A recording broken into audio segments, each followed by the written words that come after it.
الحمد لله الحمد لله نحمده ونستعينه ونستغفره ونؤمن به ونتوكل عليه ونعوذ بالله من شرور أنفسنا ومن سيئات أعمالنا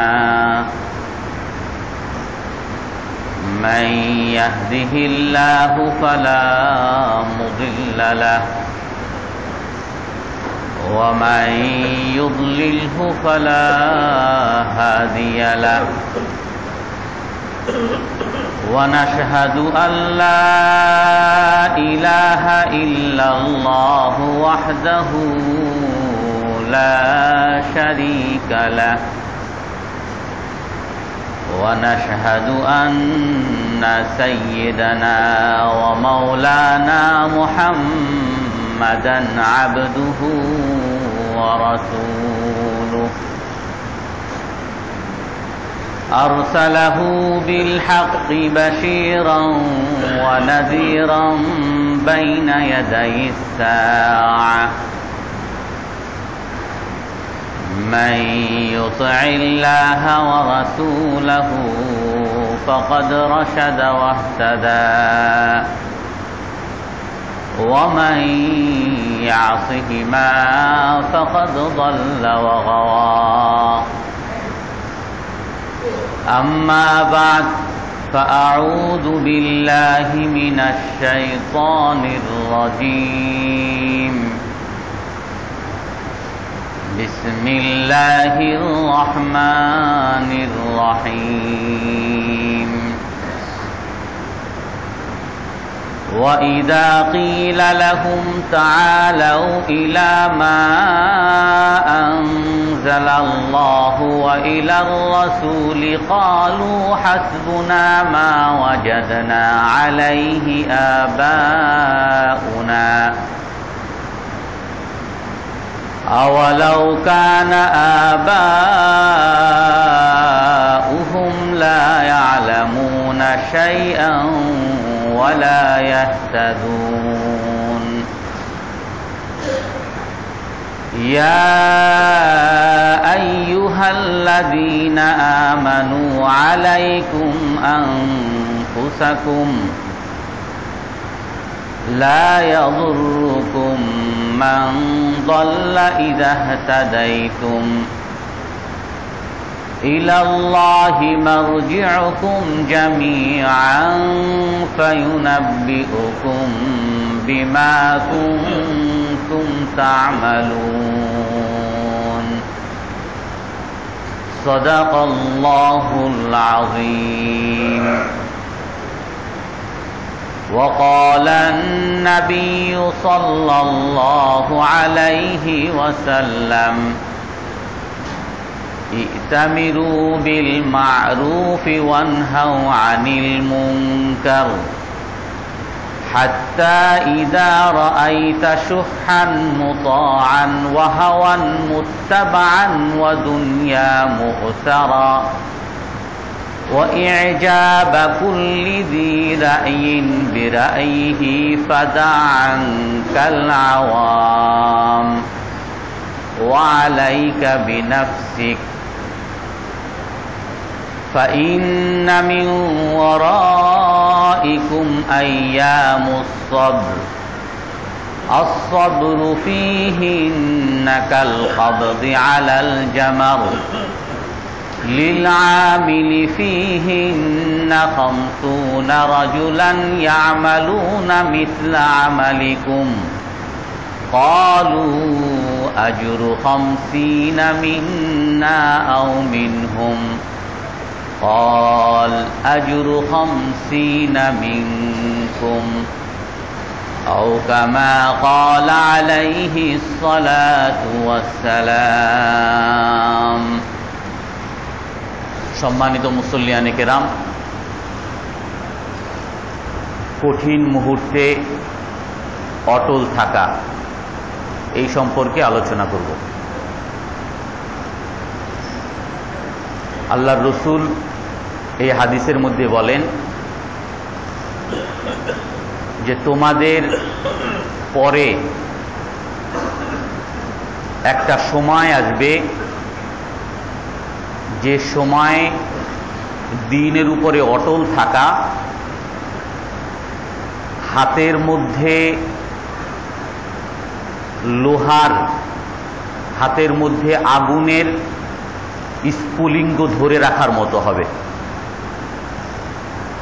আগুনের স্ফুলিঙ্গ ধরে রাখা যতটা কঠিন, যতটা কষ্টদায়ক, ইসলামের উপরে, দ্বীনের উপরে অটল থাকা এরকম কঠিন হবে। অন্য এক হাদিসের মধ্যে আল্লাহর রাসূল বলেন, মান ইয়াতাসাব্বার ইউসাব্বিরুহুল্লাহ,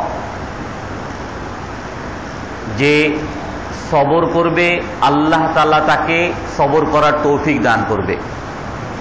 ওয়ামা উতিয়া আহাদুন আওসা ওয়া খায়রাম মিনাস সাবর, আল্লাহ তাআলা মানুষকে যত ধরনের দান, অনুগ্রহ দান করেন, সবচেয়ে বড় দান হলো সবর করা।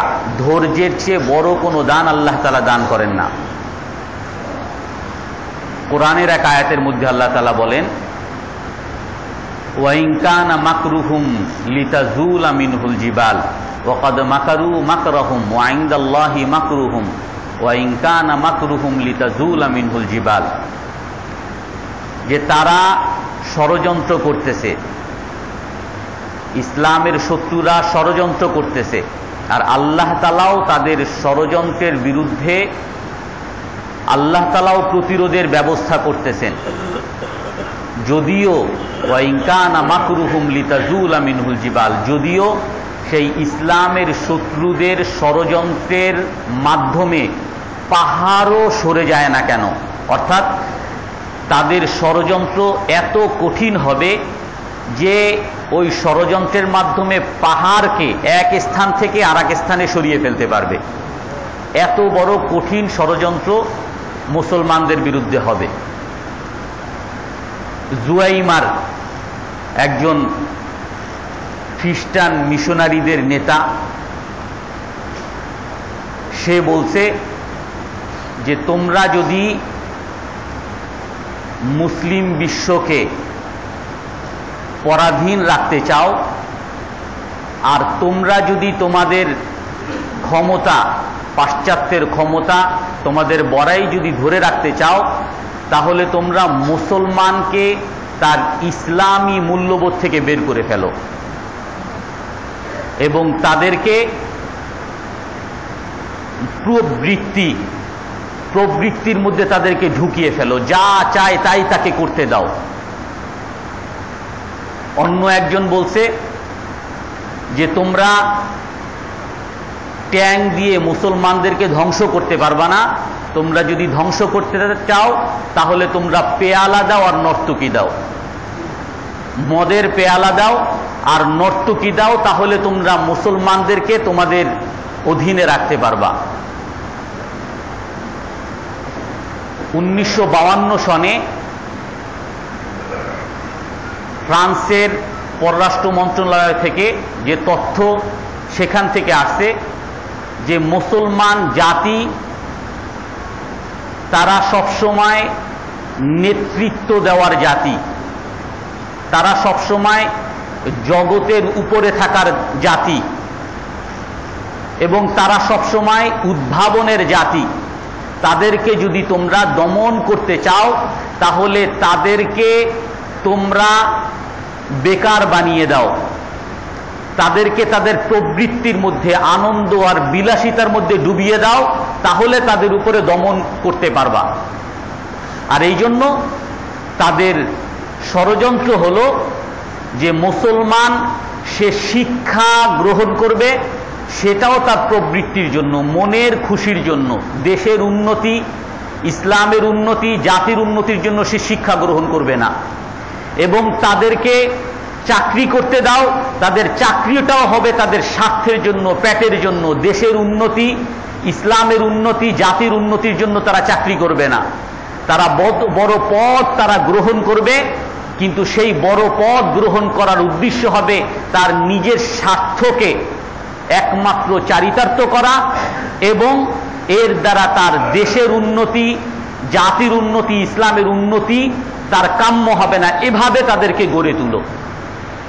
এক কবি বলেন, মুআমারাতুন তাদুরু আলা শাবাবি, মুআমারাতুন তাদুরু আলা শাবাবি লিতুরিদ আন মুআনাকাতিল আহরাবি, মুআমারাতুন তাকুলু লাহুম তাআলাউ ইলা শাহাওয়াতি ফি হুব্বিশ শারাবি, মুআমারাতুন মারামিহা ইযামুন, মুআমারাতুন মারামিহা ইযামুন তুদাম্মিরুহা শায়াতিনুল খারাবি। যে ইসলামের বিরুদ্ধে ষড়যন্ত্র, তাদের মূল ষড়যন্ত্রের টার্গেট হলো যুবক, যাতে যুবকরা কোনো কঠিন কাজ করা থেকে বিরত থাকে, তারা যাতে অলস জাতি হয়ে যায়। আর সেই ষড়যন্ত্রে বলে কি, আসো আনন্দে আসো, ফুর্তি করতে আসো, আর এই পান করো, মদ পান করো, যা ইচ্ছা তা পান করো, ভোগ করো আর আনন্দ ফুর্তি করো। আর তাদের ষড়যন্ত্র, বড় ষড়যন্ত্র, তুদাম্মিরুহা শায়াতিনুল খারাবি, যেই মুসলিম জাতিকে শয়তানের দলরা ধ্বংস করার জন্য, তাদেরকে অলস বানিয়ে দেওয়ার জন্য, তাদেরকে কাপুরুষ, তাদেরকে স্বার্থপর বানিয়ে দেওয়ার জন্য যা করা লাগে সব কিছু করো। তো আজ আমরা যদি একটু দেখি, তাহলে আমরা দেখব যে আজ তাদের যে ষড়যন্ত্র সেটা আজকে সফল। আজকে ইসলামের উপরে টিকে থাকা কঠিন। ইসলাম ছিল হলো আদর্শ। আব্দুল্লাহ ইবনে রাওয়াহা রাদিয়াল্লাহু আনহু যখন ওনাকে ইহুদিদের কাছে পাঠাইছেন, তাদের কাছ থেকে যে ট্যাক্স মুসলমানদেরকে যে নির্ধারিত সম্পদ দেওয়ার কথা ছিল সেটা নেওয়ার জন্য পাঠিয়েছেন। তো তাদের যে সম্পদ, তাদের যে ফলন হয়েছে, সেই ফলন উনি মাপতেছেন, মেপে নির্ধারণ করছেন যে এত কেজি, এত মন শস্য তোমাদেরকে দিতে হবে। তখন ইহুদি জাতি তারা অনেক স্বর্ণ, অনেক রূপা সবার কাছ থেকে চাঁদা নিয়ে, তাদের গোত্রের কাছ থেকে চাঁদা নিয়ে সব একত্র করে ওই আব্দুল্লাহ ইবনে রাওয়াহার কাছে দিছে, যে এটা আপনার জন্য আমাদের পক্ষ থেকে উপহার, আর এটা আপনি নেন, আর তার বিনিময়ে আপনি আমাদের জন্য যে ফসল, যে শস্যের হিসাবটা করছেন, এই হিসাবটার মধ্যে একটু ছাড় দেন। আপনি এখানে 40 মণ করছেন, এটাকে একটু ছাড় দিয়ে 20 মণ করে দেন, একটু হিসাব নিকাশ করে আপনি দেখেন কিভাবে পারবেন, একটু করে দেন। তখন আব্দুল্লাহ ইবনে রাওয়াহা রাদিয়াল্লাহু আনহু বলেন, ইন্নী জিতুকুম মিন আহাব্বিন নাসি ইলাইয়া ইলা আকরাহিন নাসি ইলাইয়া, আমি তোমাদের কাছে আসছি এমন এক ব্যক্তির পক্ষ থেকে যে আমার কাছে পৃথিবীর মধ্যে সবচেয়ে বেশি প্রিয়, আর আমি এমন কিছু মানুষের কাছে আসছি যারা আমার কাছে পৃথিবীর মধ্যে সবচেয়ে বেশি ঘৃণিত। কিন্তু তোমাদেরকে ঘৃণা করা এটা কখনোই আমাকে তোমাদের উপরে জুলুম করতে বাধ্য করবে না। আর আমার রসুলকেও ভালোবাসা, আমার রসুলকেও ভালোবাসা আর তোমাদেরকে ঘৃণা করা কখনো তোমাদেরকে জুলুম করতে বাধ্য করবে না। এবং তোমাদেরকে ঘৃণা করা এটাও আমাকে কখনো দুর্নীতি করতে উৎসাহিত করবে না। এটা আমি নিব না, কারণ এটা ঘুষ, আর যেটা আমি নির্ধারণ করছি এটাই ফাইনাল। ইহুদি জাতি যখন দেখলেন যে তাকে তো টাকা দিয়ে বুলানো যায় নাই, তখন ইহুদি পণ্ডিতরা বলতেছে বিহাজা কামাতিস সামাওয়াতু ওয়াল আরদ ওয়া বিহাজা গলাবতুম ওয়া বিহাজা ইনহাজামনা। তোমার এই নীতির কারণে, তোমাদের এই আদর্শের কারণে আসমান জমিন এখনো টিকে আছে, আর এই আদর্শের কারণে তোমরা আজকে জয়ী, আজকে আমরা পরাজিত। আদর্শ যতদিন, নীতি যতদিন থাকবে ততদিন মানুষকে আল্লাহ তাআলা উঁচু স্থানে রাখবেন। সেই আদর্শ, নীতি, আল্লাহ তাআলার আদেশ, রসুলের আদর্শ যখন মানুষ ছেড়ে দিবে তখন মানুষকে পদে পদে বিপদ আপদ আর কষ্ট দিবেন। কোরআনের মধ্যে খুব স্পষ্টই আছে, ওমা আসাবাকুম মিন মুসিবাতিন ফাবিমা কাসাবাত আইদিকুম।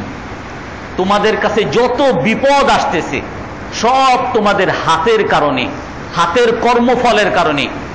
তোমাদের নিরাপত্তাহীনতা তোমাদের কর্মফলের কারণে, তোমাদের অবহেলা, অপমান, লাঞ্ছনা, বঞ্চনা, অভাব, মানুষের কাছে দূর দূর করে তাড়া খাওয়া, এই সব কিছু তোমাদের আমলের কারণে। রসুল বলছেন একটা সময় আসবে, কঠিন সময়, তখন দিনের উপর টিকে থাকা হাতের মধ্যে আগুনের স্ফুলিঙ্গ ধরার মতো। সেই কঠিন সময়টা কি রসুল সেটাও বলছেন, ইজা রাআইতা শুহান মুতাআ, যখন দেখবে তুমি সবাই লোভের পিছনে ঘুরে, সবাই স্বার্থের পিছনে ঘুরে, ব্যবসা করে, মানুষের সেবা করার জন্য ব্যবসা করে না, নিজের লাভের জন্য, নিজের 2 পয়সার স্বার্থের জন্য 10 জনকে ঠকাইতে হয়, মিথ্যা বলতে হয়, দুর্নীতি করতে হয়, সব কিছু করে।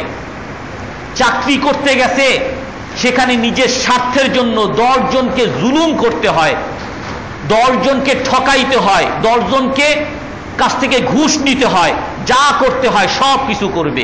ইজা রাআইতা শুহান মুতাআ, যখন তোমরা দেখবা যে সবাই লোভের পিছনে ঘুরতেছে, একটা পদের জন্য 10 জন মানুষের উপরে জুলুম করতে হবে, হত্যা করতে হবে, অপমান করতে হবে, কষ্ট দিতে হবে, সব করবে।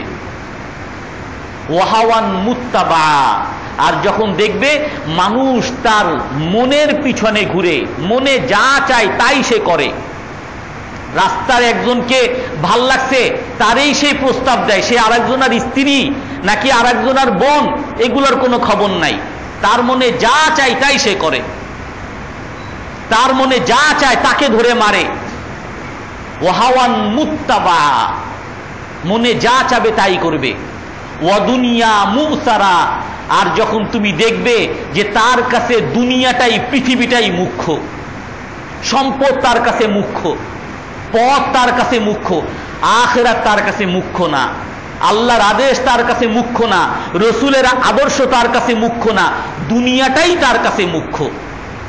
যখন এরকম দেখবে, ও ইজাবা কুল্লি জি রাইন বিরাইহি, আর যখন দেখবে যে মানুষ সবাই নিজেকে নিয়েই খুশি, অহংকারী। তুমি একটা দাওয়াত দিবা, তোমার দাওয়াতের হুজুর এই সব কথা বহুত শুনছি, জান আপনাদের মসজিদেই তো আমরা পয়সা দিই, আমার পয়সা দিই তো আপনার মসজিদ চলে, আমাদের পয়সাই তো আপনার মাদ্রাসা চলে, আমাদেরকে ওয়াজ করতে হবে না, আপনারা আপনাদের কাম করেন। ও ইজাবা কুল্লি জি রাইন বিরাইহি, আর প্রতিটা মানুষ তার মতবাদ নিয়ে সে খুশি থাকবে।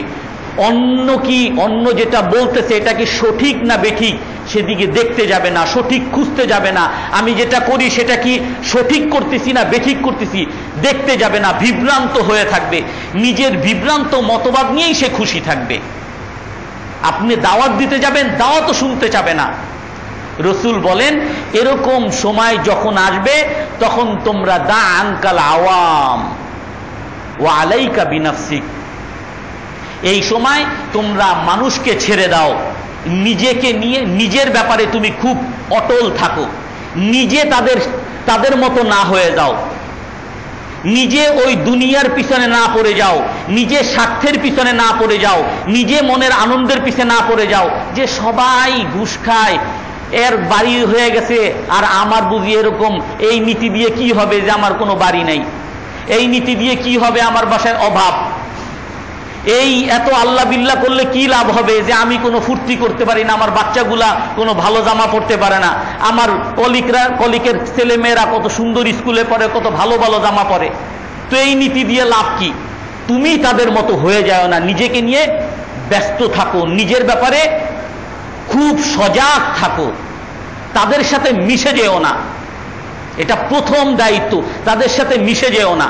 কোরআনের আয়াতের মধ্যে স্পষ্ট বলছেন, ওয়াইদা রাআইতাল্লাযীনা ইয়াখুদুনা ফি আয়াতিনা ফাআরিদ আনহুম, আপনি যখন দেখবেন কিছু মানুষ আমার নিদর্শন নিয়ে, আমার আয়াত নিয়ে অযথা আজে বাজে আলোচনা করতেছে, আল্লাহর আদেশ কি এই সময় মানা যায় কিনা, এখন কি এত এইসব ইসলামের বাণী এইসব কেউ শুনে কিনা, এই সব জায়গায় এই সব সুদ ছাড়া কি চলে কিনা, ঘুষ ছাড়া কি এই যুগে আর চলে কিনা, এইসব আল্লাহ রসুলের কথা, ওগুলো মসজিদে থাকাই ভালো, মসজিদের বাইরে না আসাই ভালো। আমার সমাজের মধ্যে আমি একটা অনুষ্ঠান করতেছি, বিয়ের অনুষ্ঠান, এইখানে এসে আপনি একটা ব্যাগরা বাজাইতেছেন, বলেন যে একসাথে অবাধ মেলামেশা করা যাবে না, আপনি দয়া করে চলে যান, আমাদের অনুষ্ঠানটা সুন্দর মতো করতে দেন, আমাদের বিয়ের অনুষ্ঠানটা সুন্দর মতো করতে দেন। আমার বাসায় সবাই মিলে একটু নাটক সিনেমা দেখতেছে, আপনি আইসা হুজুর আইসা ঝামেলা করতেছেন, আপনি যান। আল্লাহ তাআলা বলেন, যখন তুমি দেখবা আমার আয়াত নিয়ে তারা আজে বাজে আলোচনা করে, আল্লাহ তাআলা বলেন ফালা তাকউদ মাআহুম, তাদের সাথে বইসো না, ওই পরিবেশেই তুমি থাইকো না, তাই বলে তুমি তাদের সাথে সম্পর্ক ছিন্ন করো না। হাত্তা ইয়াহুদু ফি হাদিসিন গায়রি, হ্যাঁ তাদের সাথে বসবা যখন তারা অন্য আলোচনা শুরু করে, ইসলাম নিয়ে, ইসলামের বিরোধিতা নিয়ে, কোরআনের বিরোধিতা নিয়ে, আল্লাহর বিরোধিতা নিয়ে, রসুলের বিরোধিতা নিয়ে আলোচনা করে, তাদের সাথে বসবা না। হ্যাঁ অন্য আলোচনা করে, তখন তাদের সাথে বসো। ওয়াইম্মা ইউনসিয়ান্নাকা শাইতান ফালা তাকউদু বা'দা যিকরা মা'আল কওমিজ জালিমিন, আল্লাহ তাআলা বলেন, শয়তান যদি তোমাকে ভুলিয়েও দেয়, তোমার মনের অজান্তে শয়তান ওই গ্রুপের সাথে, খারাপ গ্রুপের সাথে বসায় দিছে, তাদের সাথে খারাপ কাজের মধ্যে লিপ্ত করায় দিছে, আল্লাহ তাআলা বলেন মনে আসার সাথে সাথে উঠে যাও, ফালা তাকউদু বা'দা যিকরা, মনে আসার সাথে সাথে তাদের সাথে আর বসবা না। ওমা আলাল্লাযীনা ইয়াত্তাকুনা মিন হিসাবিহিম মিন শাই ওয়ালাকিন যিকরা, যারা আল্লাহকে ভয় করে ওই সমস্ত মানুষ খারাপ কাজ করলে তার কোনো সমস্যা হবে না, যদি সে তাদেরকে উপদেশ দিয়ে থাকে। এই জন্য সর্বপ্রথম কাজ হলো নিজের ব্যাপারে সজাগ থাকা। আল্লাহ তাআলা বলেন, ইয়া আইয়ুহাল্লাযীনা আমানুত্তাকুল্লাহ ওয়াল তানজুর নাফসুম মা কদ্দামাত লিগাদ, হে মুমিনগণ, প্রতিটা মানুষ যেন সজাগ থাকে, চিন্তায় থাকে, সে আখিরাতের জন্য, আগামীকালের জন্য কি করলো, আমি আখিরাতের জন্য কি করতেছি, এই চিন্তা যেন সবসময় আমার থাকে। আল্লাহ তাআলা কোরআনের মধ্যে বলেন, ইয়া আইয়ুহাল্লাযীনা আমানু আলাইকুম আনফুসাকুম লা ইয়াদুররুকুম মান দাল্লা ইযা হাতাদাইতুম, হে মুমিনগণ, তোমরা নিজেদের ব্যাপারে সচেতন থাকো, তোমাদের কোনো ক্ষতি হবে না, যারা পথভ্রষ্ট হয়ে গেছে তারা তোমাদের কোনো ক্ষতি করবে না, যদি তোমরা সঠিক থাকো। তোমরা যদি সঠিক থাকো, তোমরা যদি সঠিক পথে পরিচালিত হও, তাহলে যারা পথ হারা হয়েছে তাদের দ্বারা তোমাদের কোনো ক্ষতি হবে না। এই আয়াত নিয়ে হযরত আবু বকর রাদিয়াল্লাহু তাআলা আনহুকে কিছু সাহাবী জিজ্ঞেস করতেছেন, হে আবু বকর, হে আমিরুল মুমিনিন, এই আয়াতের অর্থ কি? আল্লাহ তাআলা বলতেছেন নিজেকে নিয়ে ব্যস্ত থাকো, যারা পথ হারা তারা তোমাদের কোনো ক্ষতি করবে না। তাহলে কি আমাদের আর ভালো কাজের আদেশ, অসৎ কাজের নিষেধ, এটা কি করতে হবে না? আমরা কি, আমাদের উপরে সেই দায়িত্ব আর নাই, দাওয়াত দেওয়ার দায়িত্ব কি আর নাই? আল্লাহ বলছেন নিজেকে নিয়ে ব্যস্ত থাকো।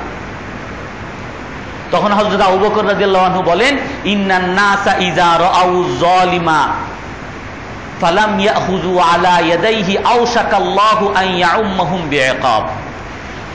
রাসূল বলছেন, যদি মানুষ কোনো জালিমকে দেখে জুলুম করতেছে, অন্যায় করতেছে, আর সে যদি সেই জালিমের হাতকে যদি না ধরে, তাহলে আল্লাহ তাআলা ওই জালিমকে যখন শাস্তি দিবেন, ওই যারা দেখেও তাকে বাধা দেয় নাই তাকেও আল্লাহ শাস্তি দিবেন, সবাইকে শাস্তি দিবেন। লা তা'মুরুন্না বিল মারুফ ওয়া লা তানহাউন্না আনিল মুনকার, তোমরা ভালো কাজের আদেশ করতে থাকো, অসৎ কাজ থেকে নিষেধ করতে থাকো, নচেত লা ইউশিকান্নাল্লাহু আন ইয়াউম্মাকুম বিইকাব, আল্লাহ তাআলা তোমাদের সকলকে আযাব দিয়ে ধ্বংস করে দিবেন।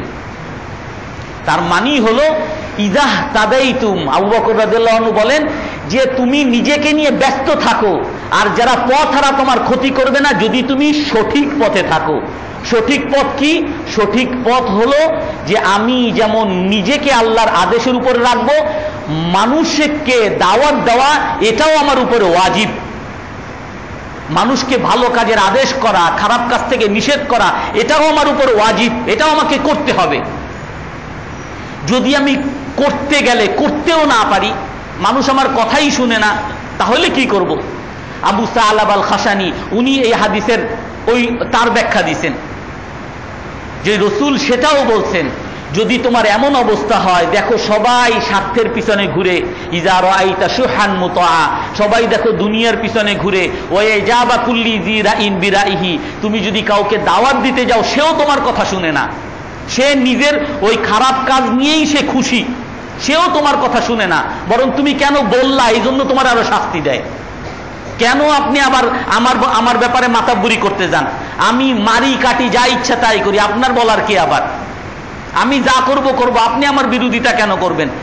যদি দেখবা যখন যে সবাই নিজেকে নিয়ে ব্যস্ত, নিজেকে নিয়ে খুশি, সেই সময় তুমি শুধু অন্তরে অন্তরে ঘৃণা করবা, চিন্তা করবা কিভাবে এই খারাপ কাজটাকে দমন করা যায়, বলতে যায় অনার। তখন নিজের ব্যাপারে তুমি সচেতন থাকো। আর শোনো, তুমি যদি এই কঠিন মুহূর্তে আমল করো, আল্লাহ তাআলা তোমাকে বিফলে নিবেন না। কি বলেন আল্লাহর রাসূল এই হাদিসের মধ্যে? বলেন লিল আমিলি ফিহিন্না খামসুনা রাজুলিন ইয়ামালুনা মিসলা আমালিকুম, যে ওই কঠিন মুহূর্তে যখন সবাই পাপে লিপ্ত, সবাই স্বার্থের পিছনে ঘুরে, সবাই আনন্দ ফুর্তির পিছনে ঘুরে, ওই সময় যে আল্লাহ এবং আল্লাহর রসুলের উপরে অটল থাকবে, ওই ব্যক্তিকে আল্লাহ তাআলা সাহাবায়ে কেরামের মতো 50 জন সাহাবায়ে কেরাম যেরকম আমল করে সেরকম আমল করার সওয়াব আল্লাহ তাআলা তাকে দান করবেন। অন্য এক হাদিসের মধ্যে আছে, তবরানী শরীফের হাদিস, মান তামাসসাকা বিসুন্নতি ইনদা ফাসাদি উম্মতি ফালাহু আজরু মিআতি শাহীদ, যে নাকি আমার উম্মতের পতনের সময়, উম্মতের অবহেলা বিমুখতার সময়, কেউ আল্লাহকে মানে না, রসুলের সুন্নতকে মানে না, এরকম সময় যে আমার একটা সুন্নতকে যে আঁকড়ে ধরবে, রসুল বলেন আল্লাহ তাআলা তাকে 100 শহীদের সওয়াব দান করবেন। সাহাবায়ে কেরাম জিজ্ঞাসা করেন, হে আল্লাহর রসুল, 100 শহীদ কি তাদের 100 শহীদ, নাকি আমরা সাহাবায়ে কেরামের 100 শহীদের মতো সওয়াব? রসুল বলেন তোমাদের সাহাবাদের মধ্য থেকে 100 শহীদ যেরকম সওয়াব পায়, সেরকম সওয়াব আল্লাহ তাআলা ওই যুগের একজন সুন্নত আঁকড়ে ধরা মুসলমানকে আল্লাহ তাআলা দান করবেন। এই জন্য এরকম কঠিন কেউ শুনে না, আমি সেই সময় যদি আল্লাহ তাআলার আদেশকে ধরে রাখতে পারি, রসুলের সুন্নতকে যে ধরে রাখতে পারি, তাহলে এর চেয়ে মহান কাজ আর কিছুই হতে পারে না। এই জন্য এই সময় একটা হলো নিজেকে অবশ্যই সব সময় অটল রাখতে হবে, আর দ্বিতীয় হলো আমাকে সব সময় এই চিন্তাও রাখতে হবে, আমি যদি দাওয়াত নাও দিতে পারি, একজন সে আমার কথা শুনে না, আমার মনে মনে পরিকল্পনা করতে হবে কিভাবে ওই বেনামাজি মানুষটাকে আমি নামাজি বানাইতে পারি। আমার যখনই আমার চেষ্টা আসবে, যখনই আমি করতে পারতেছি কিছু, অবশ্যই আমাকে করতে হবে। কারণ আল্লাহ তাআলা কোরআনের অন্য আয়াতের মধ্যে বলছেন, ইন্নাল্লাহা লা ইউগাইয়িরু মা বিকাউমিন হাত্তা ইউগাইয়িরু মা বিআনফুসিহিম।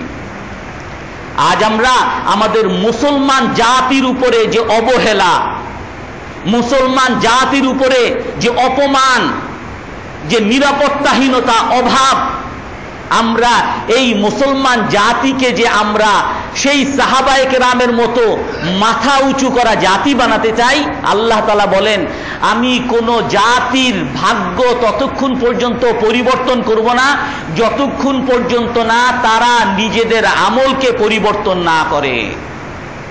আমি একা ভালো হইলাম, আমার ভাইরা নামাজ পড়ে না, আমি একা ঘুষ মুক্ত হইলাম, আমার ভাইরা ঘুষ খাবে, আমি একা সুদ মুক্ত হইলাম, আমার ভাইরা সুদ খাবে, আমি একা দুর্নীতি মুক্ত হইলাম, আমার ভাইরা দুর্নীতি করবে, কখনোই আমার আল্লাহ তাআলার যে নির্ধারিত আযাব, সেই আযাব থেকে আমরা বাঁচতে পারবো না। এই জন্য এক হলো নিজের ব্যাপারে সব সময় সচেতন থাকা, আর সমস্ত মানুষ কিভাবে আল্লাহকে মানতে পারে, রসুলের আদর্শের উপর আসতে পারে, এই জন্য সব সময় চিন্তা, ফিকির, চেষ্টা, তদবির সব কিছু করে যেতে হবে। ফিরআউন সে একবার তার দলবল নিয়ে বসে বলতেছে, কোরআনের মধ্যে আসছে, যারুনি আক্তুল মূসা ওয়ালিয়াদউ রাব্বাহ ইন্নী আখাফু আন ইউবাদদিলা দীনাকুম আও আন ইউযহিরা ফিল আরদিল ফাসাদ। তার মন্ত্রী পরিষদ নিয়ে বসতে বলতেছে যে আমি এখন মূসাকে হত্যা করব, কারণ আমি দেখতেছি সে অনেক মানুষকে নষ্ট করতেছে, আমার দেশের জনগণকে সে নষ্ট করতেছে, বিভ্রান্ত করতেছে, বিধর্মী বানাইতেছে, এই জন্য আমি মূসাকে হত্যা করব, এই সিদ্ধান্ত নিছে। তখন ওই ফিরআউনের মন্ত্রী পরিষদের মধ্যেই একজন, কোরআনের মধ্যে আছে ওয়াকালা রাজুলুম মিন আলি ফিরআউন, ফিরআউনের পরিবারের একজন মুমিন ব্যক্তি, সে দাঁড়িয়ে গেছে, আতাকতুলুনা রাজুলান আন ইয়াকুলা রাব্বি আল্লাহ, যে তোমরা কি এমন এক ব্যক্তিকে হত্যা করতে চাও যে তার অপরাধ শুধু সে বলে আমার রব আল্লাহ, আমার পালনকর্তা আল্লাহ, এই জন্য তাকে হত্যা করবা? তার তো আর কোনো দোষ নাই। যদি তোমরা তাকে হত্যা করো, ওয়াইয়াকু কাযিবান ফালাইহি কাযিবু, সে তখন ওই মন্ত্রী পরিষদ ফিরআউনের সামনে দাঁড়িয়ে বলতেছে যে দেখো, ওয়াইয়াকু কাযিবান ফালাইহি কাযিবু, এই মূসা যদি মিথ্যুক হয়ে থাকে তাহলে মিথ্যার শাস্তি সে পাবে, আর ওয়াইয়াকু সাদিকা ইউসিবুকুম বাদুল্লাযী, আর যদি সে সত্যবাদী হয় তাহলে সে যে আযাবের ভয় দেখাইতেছে, এই আযাব তো তোমাদের লাগবে। তোমরা শুধু মূসা আলাইহিস সালামকে শুধুমাত্র সে আমার পালনকর্তা আল্লাহ এই কথা বলছে, এই জন্য তাকে হত্যা করো না। ফিরআউন রাগে টগবগ হয়ে দাঁড়ায় গেছে, আমারটা খেয়ে, আমার পরিবারের লোক হয়ে আমার সাথে বেয়াদবি, হত্যা করো তাকে। হত্যা করে ফেলছে। ফিরআউনের মেয়ের একজন চুল আশ্রাইত, ঘরের কাজ করত, মাশেতা বিনতে ফিরআউন, সে তার মেয়ের চুল আশ্রাইতেছে, একবার সেই চিরুনিটা নিচে পড়ে গেছে, তখন বলছে বিসমিল্লাহ, আল্লাহর নাম বলে উঠাইছে। তখন তার মেয়ে বলে, তুমি আমার বাবা ছাড়া তোমার কি আবার অন্য কোনো পালন করতে আছে নাকি, তার নাম বলতেছো? বলে হ্যাঁ, সে হলো রব্বুকি ও রব্বু আবিকি ও রব্বুস সামাওয়াতি ওয়াল আরদু হুয়াল্লাহ, সে তোমার পালনকর্তা, তোমার বাবার পালনকর্তা, আমার পালনকর্তা, সারা পৃথিবীর পালনকর্তা, সেই আল্লাহ তাআলা একজন আছে, আমি তাকে মানি। বলে আমি আমার বাবাকে বলে দিব। বলে বলো। তার বাবাকে গিয়ে খবর দিছে, এখন তাকে ধরে নিয়ে আসছে যে তোমার কি আমি ছাড়া আবার অন্য কোনো মাবুদ আছে, অন্য কোনো পালনকর্তা আছে? বলে হ্যাঁ, রব্বি আল্লাহ ওয়া রব্বুকা ওয়া রব্বুস সামাওয়াতি ওয়াল আরদ আল্লাহ, আমার তোমার সারা পৃথিবীর মানুষের পালনকর্তা আল্লাহ তাআলা। বলে তুমি তোমার এই কথা থেকে ফিরো, না হলে তোমাকে হত্যা করব। বলে যা ইচ্ছা তাই করো। তো ফিরআউন সে একটা কড়াই বানাইছে, হাদিসের মধ্যে আসছে, তাফসীর কুরতুবীর মধ্যে, যে সেই কড়াইটা একটা গরুর আকৃতির মতো একটা কড়াই বানাইছে, আর তার মধ্যে তেল গরম করছে। টকবক করে যখন তেল আর আগুন জ্বলতেছে, সেই সময় সেই মহিলাকে নিয়ে আসছে, তার 4টা সন্তানকে, শিশু সন্তানকে নিয়ে আসছে। একজন শিশুকে ধরছে এরকম, বলে বলো তোমার পালনকর্তা কে? বলে আল্লাহ। বলে আমাকে মানবা না? ফেলে দিছে। এক বাচ্চা টকবক করে জ্বলতে জ্বলতে মারা গেছে। আবার আর এক বাচ্চাকে ধরছে যে বলো তোমার পালনকর্তা কি আমি নাকি তোমার সেই আল্লাহ? বলে আমার পালনকর্তা আল্লাহ। আর এক ছেলেকে আর এক সন্তানকে ছাড়ছে, মরে গেছে। তৃতীয় সন্তানকে ওইভাবে মারছে। চতুর্থ সন্তান ছোট একটা শিশু,